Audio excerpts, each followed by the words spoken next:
Well, do you think there's some deliberation of putting there's a place where there are no Israelis, and so then you can, if they call it the Palestine Laboratory, you can test weapons, and you know there are no Israelis there that you're testing them, or Yes, surveillance systems. it's true. I just heard, by the way, the surveillance system is so widespread that it is also turned on Israelis now. It's not. I'm. I just read that very silently there was a bill passed that allows the police to utilize facial recognition technologies on citizens with very little oversight, and this is like Snowden's NSA's on acid or something like that, and clearly it's going to be used to target demonstrators and people who might be dissenting, potential leaders of whatever dissent there is in Israel are going to be targeted by this. But certainly, for a long time now, Gaza has been, this sort of place where we test our weapons, we test our, we've built a wall around it, so nobody knows what goes on in there. The military-industrial complex in Israel just runs the show, and has been for a long, long time, and it becomes a self-fulfilling prophecy.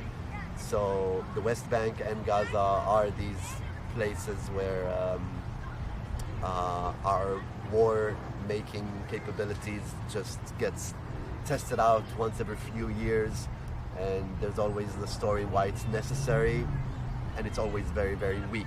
It's just, to me it seems like the powers that be are peddling a narrative of military solutions, when actuality they just want to advance their own agenda, which is to be this regional superpower with high warring capabilities and surveillance capabilities, and this is a fantastic way in which to test those out and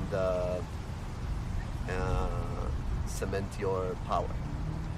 Yeah, but in trading for that, I mean, are Israelis okay with even less privacy than I guess we have here? Yes, I think Israelis have been trained to accept a lot of sacrifices. This is in our DNA, I think. When you grow up, you know that you're gonna be conscripted, and you know that war is an essential part. War and the military is just an essential part of the culture, and you're educated from a very early age to accept that as just reality that is there to stay. And there's always the white lies being told: when you reach the age of 18 there won't be a need for the army, but in actuality we're not doing anything to advance that sort of reality. We're just digging ourselves deeper and deeper. It's like that saying, when all you have is a hammer, every problem looks like a nail. So we are a militaristic nation invested in enhancing our militaristic capabilities, and consequently we need to find a place to use those, and that becomes a self-fulfilling prophecy.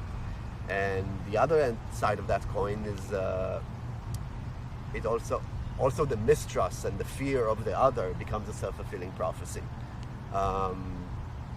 We never imagine taking a leap of faith. We always go to the gun, and that just fosters mutual distrust and fear, and it creates this incredibly noxious loop. And there are not enough people who are vested in imagining a different way. We just accept that we have enemies all around us that don't want us there, and consequently are okay with giving up some of our freedoms, some of our privacy, also our well-being. It is very it's amazing to me that there are Israelis right now who are actively against bringing back the hostages.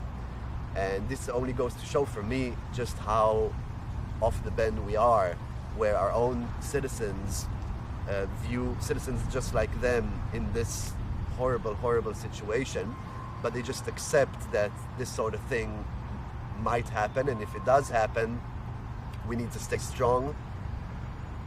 We need to hug the families of the hostages, but not do a thing to bring them back.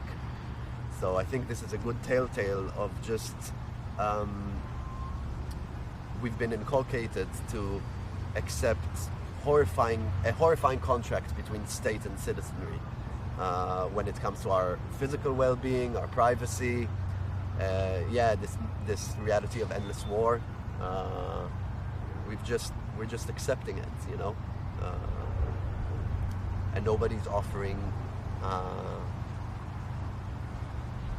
a different future, a different way of looking at it.